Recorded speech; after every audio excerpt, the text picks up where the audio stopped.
rods, and I keep the other rod handy. I'm always alternating, always going between rods. So if I'm not using one rod, I got the other one right there. If I have one follow my fast moving bait in and not bite, I got my slow moving bait to throw back at him and see if he bites. It's a great approach, and if you're trying to find bass in the lake, it's a good approach for you to try yourself if you're currently not using this technique. The 1-2 punch of a fast moving bait on one rod and a slow moving bait on the other rod is something that can work for you any time of year, even ice fishing.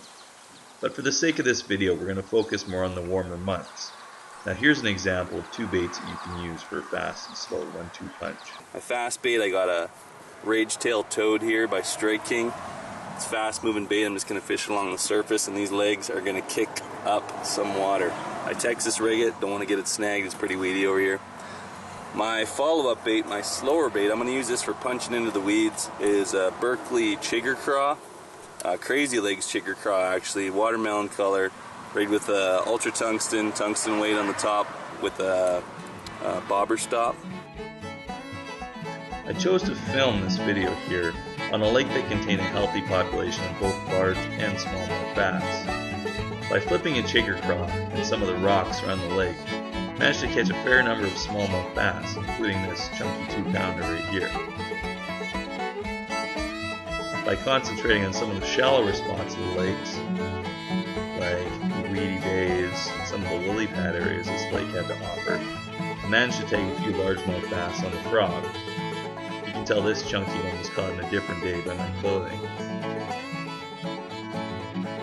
When the frog didn't work in the lily pads, I followed it up with chigger craw.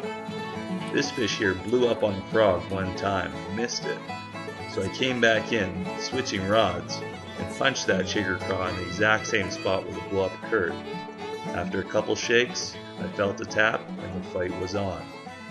The advantage of fishing the 1-2 punch: you miss a fish on the fast bait, you follow it up with a slow bait, and you catch those fish that you'd miss if you were only using one rod. It worked for me today, it will work for you. Now let's say goodbye to this bass. See you later, fella. Thanks for watching.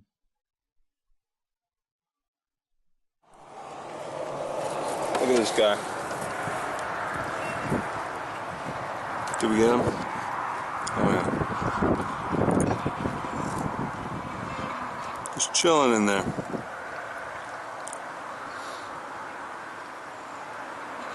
Seen that a few times today. Like wherever there's a lily pad that's sunken and there's some water getting into it, there'll be a turtle sitting up on top, just enjoying a little hot tub.